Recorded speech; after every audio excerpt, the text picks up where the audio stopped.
The Shadow knows.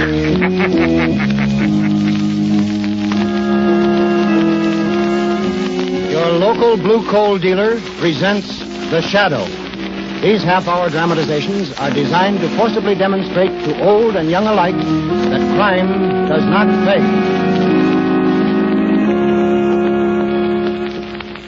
Before this afternoon's adventure with The Shadow begins, here's advice every homeowner will profit by following.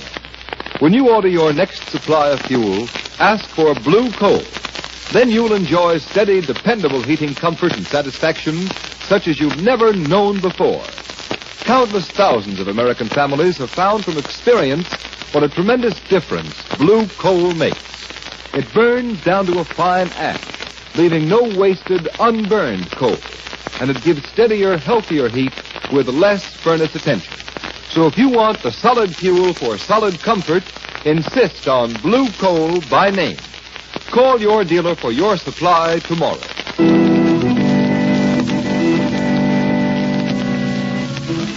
The Shadow, mysterious character who aids those in distress and helps the forces of law and order, is in reality Lamont Cranston, wealthy young man about town. Cranston's friend and companion, the lovely Margot Lane, is the only person who knows to whom the unseen voice belongs. The only one who knows the true identity of that master of other people's minds, the Shadow. Today's story, Valley of the Living Dead.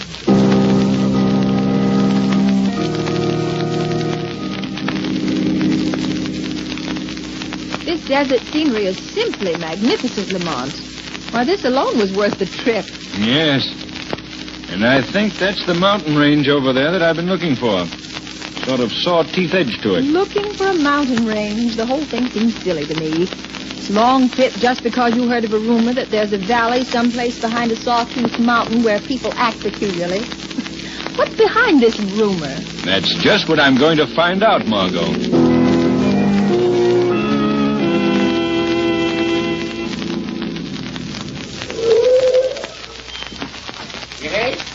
Yes, sir. What can I do for you? I want some gas. Huh? And I also want to know the best road up that mountain over there. Oh, there ain't no road over that mountain you can drive on, mister. No road? Well, what's the matter with that one right ahead there? That's no good. Dangerous. You see, ain't many folks besides me has been in that valley. And, brother, I'm going to live there someday. Well, if you go, you can go alone, Timothy Hicks. I'll have plenty of time to rot when I'm dead and in my grave. What's that you said? I said I'd have long enough to rot when I'm in my grave. Don't pay no attention to missus. She don't know nothing. Why, on the other side of that there range, they got the slickest place you ever seen. Put it in a round valley. There's only one thing, though. Got to be busted to live there. You can't have any money? Yep, busted. Why, the folks in there get their houses given to them and food, everything. You mean a sort of a state poor farm? Nope, nothing like that. It's private. Owned by Mr. Maxim. Kindest man that ever was. Yes, indeed. Well, there you are, mister, all fixed up. About how many people live in that valley? Well, I wouldn't know exactly. There's maybe 800-900. I ain't been in since they prospected for gold. Boy, they sure hit a vein. Well, then they must have plenty of money in there. Nope, they ain't. See, while Mr. Maxim was in the east, those folks got some capital in from the outside to work the mine. Yep, but then he came back. Maxim come back too soon. Gosh, was he mad. Put a stop to it as quick as scat. Gold? And he put a stop to it? Yep, I ain't supposed to have no money in there. Probably can't tell a nickel from a dime, but now. Me, I can't see myself without a bit of change in my hand now and then. Not me. Ain't got nothing in there I want. No radios, theaters, stores, nothing. Well, Lamont Cranston, there's certainly no great wrong here to right. I suggest we give up the whole thing and make this a pleasure trip for a change. Sorry, Margot. Here you are, Hicks. Oh, thanks, mister. Hey, mister, be on the watch for boulders rolling across the road there. Well, here's where we leave the paved road and start climbing. There's a sign. Danger, drive up this road at your own risk. Oh, yes, I see it. I assure you it interests me, Margot. In view of what our friend back there just warned us. There comes the boulder now, Lamont. Bigger than this car. You're right. Oh. Well, strange. Missed us anyhow. Now will you turn back? The road isn't safe. Well, that one might be just coincidence, Margot. It's a fine road. Nothing wrong with it. Good all the way up, far as I can see. There's another boulder. Yes, coming right down this path. Hold fast. Oh, thank goodness that missed us, too. Lamont, there's no coincidence about those boulders rolling down. No, you're right, Margot. Unless I'm mistaken, it's an electric eye. And it starts them as surely as it would open a door. Well, then, for pity's sake, let's get out of here. We'll be smashed to bits. I've had enough of this whole thing. Before the sun sets, Margot, we're going to be in that valley. But we're going in by plane.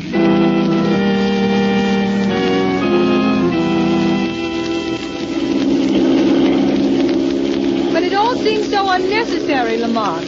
Going and getting this plane, there can't be anything wrong. Not with this man Maxim on the job. Say he's so kind and all that. Margot, never in my life have I felt a more compelling certainty that something was wrong. At any rate, we'll know the moment we're over the jagged teeth of this ridge below. There. Look, Margot. There's the valley. I'll fly lower. Look closely. Lamont, this is low enough. Yes, 100 feet. And look. Look at those people closely, Margot. They move along the streets. The lifelessness of them. Well, no traffic to keep them jumping. Doesn't mean there's anything wrong. Children half-heartedly at play. No work being done anywhere. Men sprawled on the grass. Well, what of it, Lamont? Cut off from the outside world. No work to do, no amusements, nothing for mind or muscle to feed on. Why, Margot, that place is like a stagnant pool covered with green slime. Beautiful to look at, but filled with decay. Well, maybe you're right, Lamont. Even the women don't stop to talk to one another. They don't even look up at the sound of the plane. And over there, just beyond the dam, are the gold mines. Latest equipment lying idle. And a chance for everybody to make a lot of money. Look, what's that back against the hill? Oh, it's a sort of castle. Now, wait a minute, Margot. That standard flying from the turret there. It has a name on it. I'll try to get closer and make it out. See, Ingram A. Maxim. Ingram Maxim. Why, I know who this fellow is now. You do? In college. I was just a freshman. He was taking postgraduate. A bald, thin little man, always helping some of the fellows. Why, he was rich as Croesus even then. Hang on, Margot. I'm going to set it down on the other side of the dam. Find out what this is all about.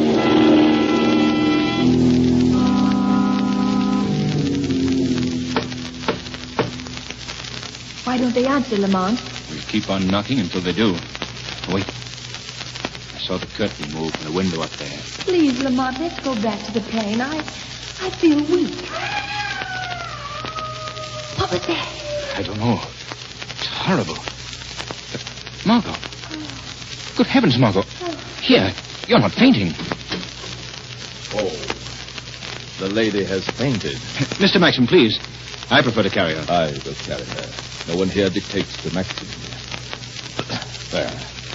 Now, precede me into the house, if you will, sir.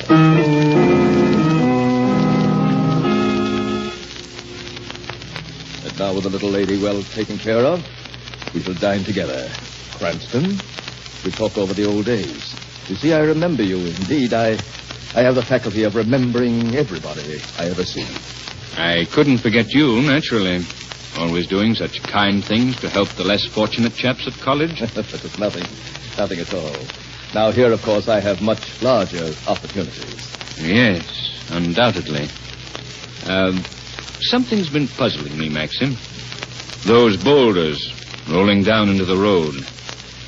I'm curious to know how you work that. I have my own ways, Mr. Cranston, of protecting this valley of mine from intruders. I want nothing from the outside world to touch my people. Nothing. Where's Mother? I can't move. You're all right, Margot. I'm right here. Keep your arms under the blankets, little lady. That's it. But I'm not cold. I'm smothering. Too much exertion, my dear, coming down that steep path from the dam. Women's delicate bodies were not built for harsh exertion. You see, they... Serena, what are you doing here? Why did you leave your room in your wheelchair without my help? Is the lady sick, Maxim? Are you sick too, my dear? No. No, nothing wrong with me. Just a little chill. Miss Lane, my wife, How do you do? Mr. Cranston. How do you do? Did you suffer an injury of some sort, Mrs. Maxim? That you should have to be in a wheelchair? No. Oh, no, I've always been strong. But after the birth of my son, I think that was when My dear, you are exerting yourself too much. You must go to your room. But Maxim's always taken such good care of me. I never have to lift a hand. He carries me, puts me in my bed, and feeds me. He's always so kind. Kind. It is the privilege of all strong people, my dear, to take care of the weaker. Come, my dear Serena. Off to bed with you. Maxim, the lady heard it too. It's not my It is imagination. the wind, my dear, in a faulty flue. I shall have it fixed tomorrow. But I tell you, it has the sound of my son's voice. Now, that imagination of yours again, my dear. You know that Paul is off at school. Now say good night to Miss Lane and Mr. Cranston. Good night, Miss Lane. Mr. Cranston. Good night.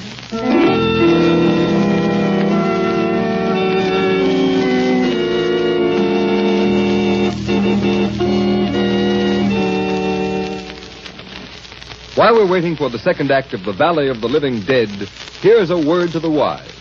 Homeowners, when you order fuel, keep in mind that there's just as much of a difference between the quality of various kinds of hard coal as there is in an automobile, radio, or washing machine. This difference lies in the location of the fields from which the coal comes and the care in mining and preparation. That's why it will pay you to insist on blue coal when you order your next supply of fuel. For blue coal is a guaranteed product of the nation's largest hard coal producer, the Glen Alden Coal Company. Their mines are located in the richest part of the northern Pennsylvania anthracite field.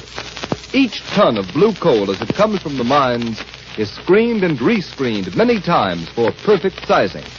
Then it's washed to remove any existing impurities and laboratory tested by trained inspectors. Only the coal which passes this thorough laboratory test and meets Glen Alden's high quality is shipped to blue coal dealers. That's why you can be sure of perfect heating comfort and satisfaction when you order quality-tested blue coal by name. You'll find that blue coal gives you steadier, more dependable heat. So call your nearest blue coal dealer tomorrow. His name is listed in the Where to Buy It section of your classified telephone directory under the words Blue Coal.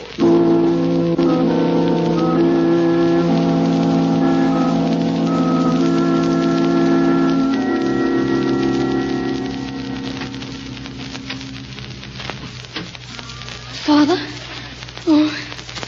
Oh, I thought you'd never come. But, Paul, my son, don't I always come? Oh, this steel cast. Can't we take it off? Not yet, my boy. To remove it too soon would mean that you'd never walk again. I don't care. I don't care. It's now.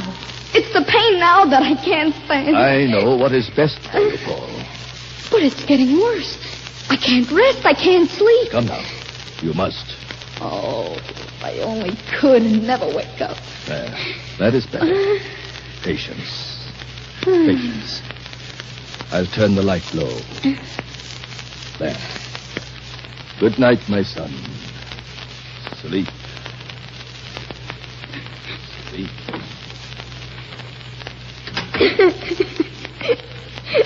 I'm glad he's gone. I'll get that cast off somehow.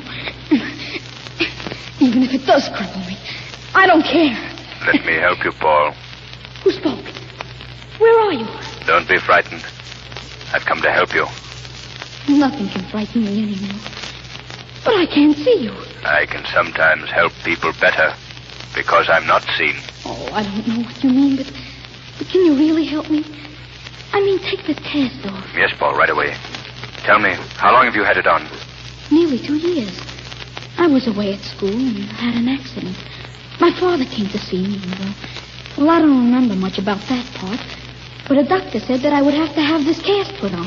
A doctor said that? What? Oh, yes. My father told me he did. Here, trust me now. I want you to try to stand. But I can't. My father says I can. I want you to try. All right. I'll try. standing. Good boy. That's what I wanted to know. You have 2 strong, healthy legs. They're growing against steel that clamps them like a vice. This cast is coming right off. It's off. Oh, but my legs, they feel numb. Steady, Paul. The pain will soon be gone. You'll be well again. Well again, boy. Oh, yours is not the only bondage to be broken tonight.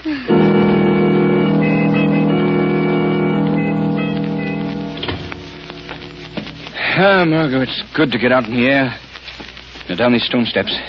Watch out. It's steep. Lamont, tell me, that dreadful cry, was that... Yes, his son, Margot. I was able to relieve his sufferings, though. Thank heaven for that.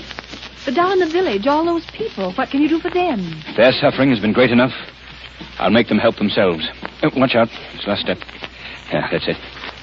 There isn't a light anywhere. Everyone in this village is asleep. That's it, Margot. Everyone has been asleep too long. But with luck, I hope to awaken their minds to this living death.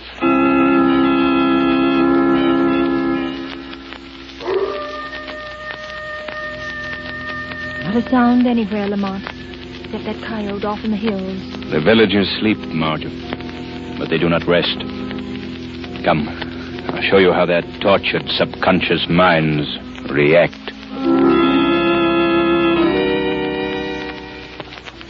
This place of living dead, this silence, beats on my ears like the drums of eternity.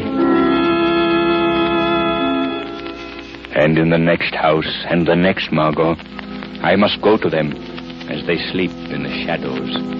Try to free them from this bondage of submission. The bells. I hear them. The good, honest roar of machinery. The white heat of the furnaces. There's a fine strength in me. And I'm to have a raise of $1 at the end of the week. No, that's past and gone. I've become as soft as something that lies rotting in the sun. There is no hope. I am dead. Dead. No, my friend, you're alive. And you can be strong again. What? Who spoke? Who said that? God put muscles in a man's body for use, for work. Work? Yes, work. But we are dead. Not while there is work to be done, and you can do it. No, I've dreamed that dream until I'm nearly mad. Then go to the mines. They wait only for your courage to start them working. No, we can't do that. Mr. Maxim has forbidden it. Wake up, man. He has given you what only money can buy. He has taken from you what only God can give. Your freedom. Start working the mines tonight. Start working the mines tonight. Start working the mines tonight. Start working the mines tonight.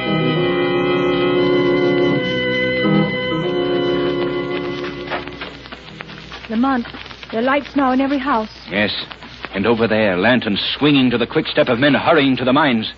Give me your hand, Margot. There's no time to lose. We're almost at Maxim's castle. You think in a single night you will have destroyed Maxim's self-created world. As well as that, Margot, everything on which his ego has fattened. Listen, the people are wasting no time. Hurry. Here, I'll help you. Up these steps. Quickly. Quickly, Margot, quickly. This is Maxim's room, Margot. You stay back. I don't know what danger lies behind this door. But as the shadow, I'll soon find out. After all I've done for them, they betray my generosity. Men and women alike. They're crowded down at the mines by the hundreds. I'm going out to the balcony to observe them more clearly. Maxim, what's happened? Why are you so angry? Mrs. Maxim, Oh, don't be startled. I'm here to help you. Listen closely. This is a fight for freedom. Oh, who speaks? It's all such a strange dream. Do as I tell you without questioning. Rise out of your bed, out of your weakness, and fight as those people down at the mines are starting to fight. But I can't rise. I can't walk. Not without Maxim's help. You can. You shall. You've got to fight out of the weakness to strength and freedom. Yes. Fight out of weakness to strength and freedom. I can. I will stand. I see their game. They want a freedom apart from me, but they shan't have it. I stopped them before. I'll stop them again. No, Maxim. Don't stop them this time. Don't. Serena, you standing alone. How dare you stand alone without my help? I'd rather die, Maxim, standing alone as God intended me to stand, than go on in a living death of the weakness that comes of your constant support. You two, after all I've done, devoted my life to you. What madness is in this place tonight? Madness is lifting from this place tonight, Maxim. What is that voice? Who speaks? Perhaps it is your conscience speaking, Maxim. Your conscience. Serena, what is that voice? Do you hear it? Or is this whole thing some crazy dream? I only know that I can stand alone and move alone. And if it's a dream, I hope I never wake. Listen closely, Maxim. Your conscience speaks again. You gave these poor creatures the things your millions could so easily buy. You felt great and noble and princely in the giving. And for that you robbed them of their strength of will and muscle and heart. It is a crime. Just as stealing money is a crime. This is how they repay me, is it? They hurl my liberality back into my teeth and make it a reproach. Maxim, you are consumed by selfishness. A selfishness so great that it has sacrificed 1,000 people and your wife and your son to its greedy demand. That's a lie!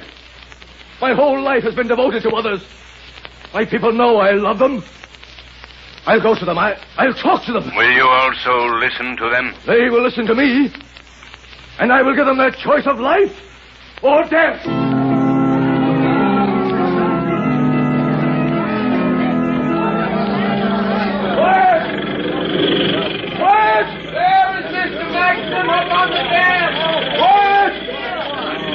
Stop those drills! I command you! Stop those drills! No! We want to work! Yes, we want to work! There is no need for you to work. I shall always provide for you. I have promised that. I have proved it. We will earn money again to buy food that we earn to care for our family. And I say you shall not. This valley is mine. And all who live here shall live as I order. Let us work the mine. There's the way. Let us feel we've earned the right to live. Have you so soon forgotten from what I saved you? That world outside where every man sets his hand against every other man? For money? At least we know we live. Better that than this, where we grow soft with the rotting softness, and the hills and the silence close us in. We want no more. This valley is the fulfillment of a dream. For you. It's a dream and nothing more. There is no life in it. I tell you, I know what is best for you. You will not accept life as I have given it to you. Then you shall have death as I give it to you. I shall save them from themselves. A quick, merciful death. Yes, one turn of this lever, and in a few minutes the valley will be a deep and silent lake. Yes, one turn of the lever. For the second time, Maxim, your conscience speaks. Let it speak. I know what is best for my people. You care nothing about those people. How wrong you are, voice. I care enough about them to exterminate them all, rather than submit them to the corruption of an outside world. Just one turn of this handle. Just one turn of that handle, and you would be a murderer. The ungrateful have no right to live. Close those gates before it is too late. You have no right to pronounce death. For if there's a guilty man in this valley today, you are that man. I guilty? Of what am I guilty? You attempted to buy the freedom of 1,000 people, Maxim. To force them to the knees before you, and to keep them there for the rest of their lives. No, I didn't mean it that way. This lever. Oh, I must turn it back. The rush of water against the gate is too strong. I can't turn it. Maxim, I'm here. Cranston. Lamont Cranston. Here beside you. Oh, Cranston, I'll help you. Before it's too late. Yes, together. Our combined strength. It's done. They shall live. Maxim, what's wrong?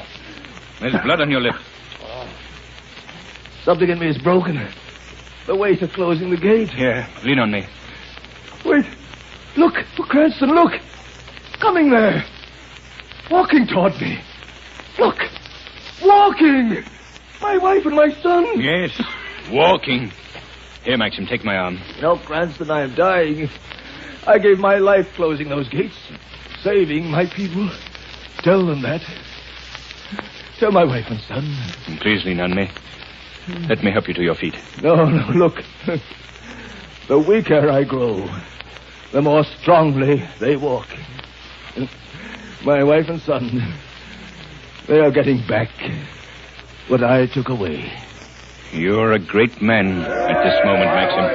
And listen, down by the mines as the water recedes, they're cheering you, Maxim.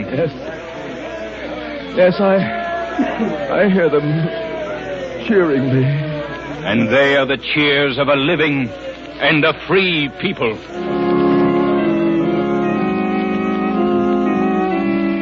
Before you hear a preview of next week's Shadow story, here's John Barclay, Blue Coal's heating expert, with more of his time and trouble-saving hints on furnace care and attention. Mr. Barclay. Thank you, Ken Roberts, and good afternoon, friends. A great many homeowners are under the impression that they can save money by putting only a little coal on the furnace. On the contrary, that's one of the surest ways I know to actually waste money. A flimsy, shallow fire is apt to go out. It won't give you enough heat, and it causes constant trips to the cellar to refuel the fire. The economical way to fire your furnace is to keep a deep fire bed at all times. Build the fire up to the level of the bottom of the fire door. Of course, in milder weather, you can leave a little heavier layer of ash on the grates. This keeps the fire burning slowly, yet it keeps enough coal burning to give plenty of heat if the temperature should suddenly drop. And remember, if you feel your furnace isn't giving you 100% heating results, here's what you do. Phone your nearest Blue Coal dealer. Ask him to send a John Barclay serviceman to look over your furnace. These men are trained heating experts. They're fully qualified to locate the source of any possible furnace trouble and show you how it can be corrected. This John Barclay service is yours without any charge or obligation of any sort on your part. So always feel free to call your Blue Coal dealer. I thank you. And now for a preview of next week's exciting shadow adventure entitled Prelude to Terror. The eminent scientist, Professor Baker, is sitting in his study late one night when there is a knock on the door. Thinking it is his butler, Cooper, he says, Come in, Cooper. Oh, I thought it was Cooper. Shut up, Professor Baker. I got a present for you. Here's what the boss wants. And before he's through, the people of this city will wish they were dead like you, Professor Baker. Why did this man kill Professor Baker? For what reason does he say an entire city will welcome death? Be sure to find out next week when you hear the Shadow's newest adventure, Prelude to Terror.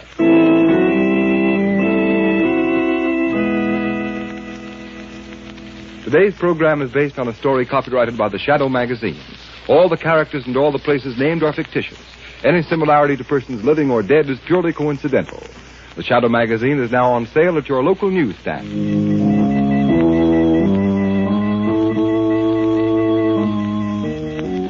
The weed of crime bears bitter fruit. Crime does not pay.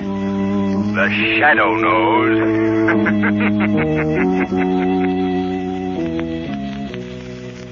Next week, same time, same station, Blue Coal, America's finest anthracite, will again present another thrilling adventure of the Shadow. Be sure to listen, and be sure to burn Blue Coal, the solid fuel for solid comfort.